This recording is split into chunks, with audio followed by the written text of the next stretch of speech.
Mabuti naman kung ganon. Lahat ay tumayo muna para sa ating panalangin. Sa ngalan ng Ama, ng Anak, at ng Espiritu Santo. Amen. Class, bago kayo umupo, ay ayusin niyo muna ang inyong upuan at pulutin ninyo ang mga nakakalat na papel. Maaari na kayong umupo. Sino ba ang lumiban sa ating klase ngayong hapon? Walang lumiban sa ating klase ngayong hapon. Magaling, palakpakan mga bata. Ngayon ay magbalik-aral muna tayo sa ating nakaraang aralin. Sino ba ang nakaalala sa ating nakaraang aralin kahapon? Okay, Mary Rose. Tama. Ang napag-aralan natin kahapon ay tungkol sa paksa at tema.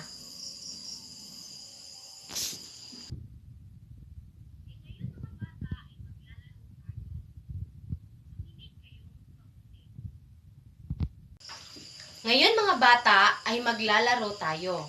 Makinig kayong lahat mga bata. Magpapakita ako sa inyo ng larawan. Okay. Ano ba ang nakikita ninyo sa unang larawan? Ang mga bata ay tama, naglalaro. Dito naman tayo sa ikalawang larawan. Ano ba ang kinain ng bata? Yes, kinain ng bata ang spaghetti. Dito naman tayo sa ikatlong larawan. Ano ang nakikita ninyo? Okay, ang mga tao ay tumakbo. Dito naman tayo sa ikaapat na larawan. Ano ang ginagawa ng nanay at ng bunso? Okay, sila ay naglalaba. Magaling. Ngayon naman ay may ipapakita ako sa inyong salita. At inyong basahin ang nakasulat. Dito tayo sa unang salita. Okay, pakibasa mga bata. Tama, naglaro. Ngayon, dito sa larawan, saan ba dito ang larawan na naglaro? Dito ba sa ikalawang larawan? Hindi, di ba? Dito ba? Hindi rin. Saan ba? Dito? Tama. Dito sa unang larawan. So, dito natin ito idikit.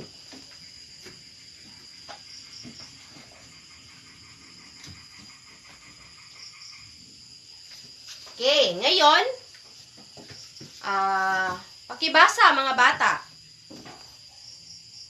Okay, kinain. So, alin ba dito sa larawan na ito, dapat natin ito idikit? Dito ba sa ikaapat na larawan? Of course, hindi. Dito ba? Tama. Dito natin ito ididikit.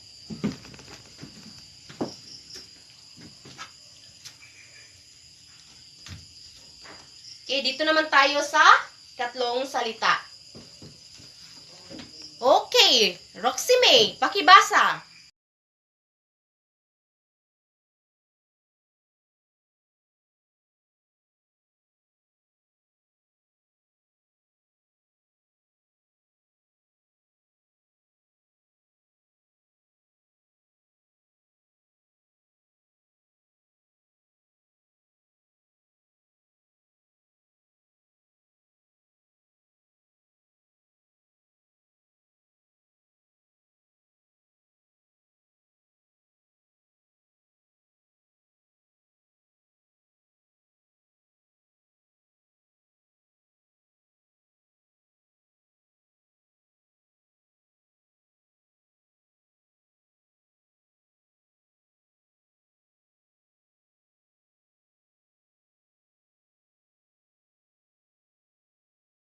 Ang mga pangalan sa mga salitang ito. Saan ba natin ito gagamitin? Paano ba natin ito gagamitin? At gaano kahalaga ang mga salitang ito?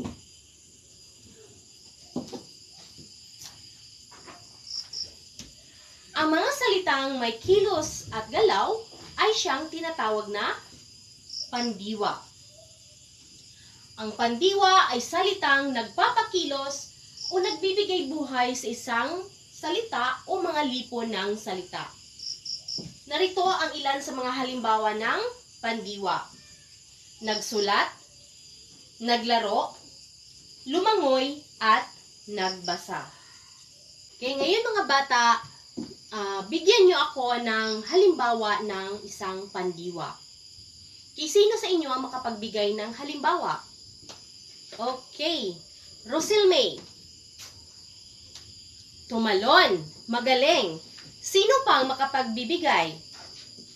Yes, Roxy May. Tama, umiyak. Mary Roth.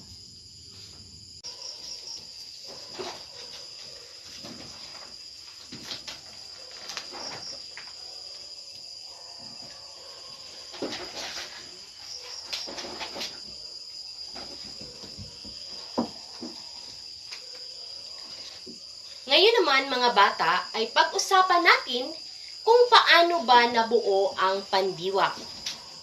Alam nyo ba na ang pandiwa ay nabuo sa pamamagitan ng panlapi at ng salitang ugat.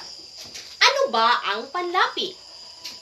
Ang panlapi ay isang kataga o mga kataga na ikinakabit sa unahan, gitna at hulihan ng isang salitang ugat. Narito ang halimbawa ng panlapi. An, uhan, in, uhin, nag, mag, na, at ma. Ngayon, pag-usapan naman natin kung ano ba ang salitang ugat. Ang salitang ugat ay salitang may buong pagkilos. Narito ang ilan sa mga halimbawa ng salitang ugat. Kain, laro, laba, at takbo. Ilan lang yan sa mga halimbawa ng salitang ugat. Ngayon mga bata ay balikan natin ang ating nilaro kanina. Okay, tingnan ninyo ang mga larawan at mga salitang ating idinikit. Okay, sa unang larawan, ang ating inilagay ay salitang naglaro. Okay, pakibasa mga bata. Nag plus laro. Pag pinagsama natin ay nagiging naglaro. Ang nag ay isang panlapi. At ang laro naman ay isang salitang ugat. At ang salitang naglaro ay tinatawag na ano? Pandiwa. Dito naman tayo sa ikalawang halimbawa. Okay. Ang in. Ano ba ang tawag ninyo sa katagang in? Ito ay tinatawag na tama, panlapi. Ano naman ang kain? Siyempre, very good, salitang ugat. So, in plus kain, pag pinagsama natin ay nagiging very good, kinain. Ang in ay very good, panlapi. Ano naman ang kain? Tama, salitang ugat. At pag pinagsama natin ang in at kain ay magiging ano? Tama, kinain. At ang kinain ay tinatawag na very good, pandiwa. Ngayon, dito naman tayo sa ikatlong halimbawa. Pakibasa mga bata. Plus takbo. Pag pinagsama natin ay tumakbo. So, ang dito ay tinatawag na panlapi. Very good. Ano naman ang takbo?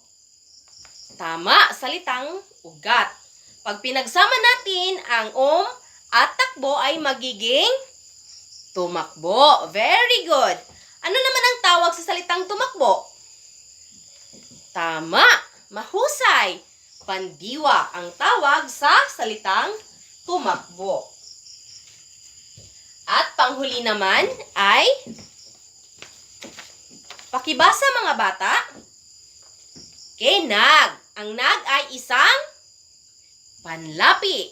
Ano naman ang ito? Laba. Salitang ugat.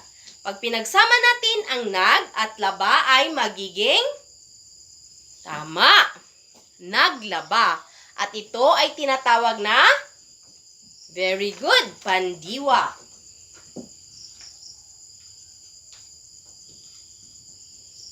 Okay. Mga bata, mayroon ba kayong natutunan sa ating aaralin sa araw na ito? Mabuti. Okay, sino ang makasagot sa aking tanong kung ano ba ang pandiwa? Okay, tatawagin ko si Richie May. Okay, ano ba ang pandiwa, Richie May? Okay, very good. Ang pandiwa ay salitang kilos o galaw. Ito ay salitang nagpapakilos o nagbibigay buhay sa isang salita o mga lipon ng salita. Very good. Palakpakan mga bata. Mga bata, naintindihan niyo ba kung ano ang pandiwa at paano nabuo ang pandiwa? Magaling naman kung ganun. Ngayon ay magbibigay kayo ng pangungusap at inyong tukuyin kung alin doon ang pandiwa. Okay, naintindihan ba mga bata? Okay, sino makapagbigay ng halimbawa ng pangungusap? Okay, Ranjay. Okay, ang bata ay lumangoy sa dagat. Okay, alin dyan ang pandiwa? Tama, lumangoy. Very good. Palakpakan, mga bata. Sino pa ang makapagbibigay ng halimbawa ng pangungusap? Okay, Shamara. Okay, ang aking ina ay nakatulog sa kama. Okay, alin dyan ang pandiwa? Tama, nakatulog. Very good. Palakpakan natin si Shamara. Sino pa ang makapagbigay ng halimbawa ng pangungusap? Okay, Mary Rose. Okay, ako ay tumalon sa dagat. Okay, alin dyan ang pandiwa? Tumalon. Very good. Palakpakan natin si Mary Rose. Okay, ngayon, alam na ninyo kung paano gumawa ng pangungusap na gamit ang pandiwa. Okay, handa na ba kayo sa ating pasulit ngayong araw na ito? Okay, kumuha kayo ng isang kalahating papel. Okay, sa inyong isang kalahating papel ay inyong kopyahin ang una hanggang ikalimang pangungusap. Okay, at ang inyong gagawin ay salungguhitan nyo ang pandiwa sa bawat pangungusap. Maliwanag ba mga bata? Okay, bibigyan ko kayo ng 5 minuto para sa pagsagot.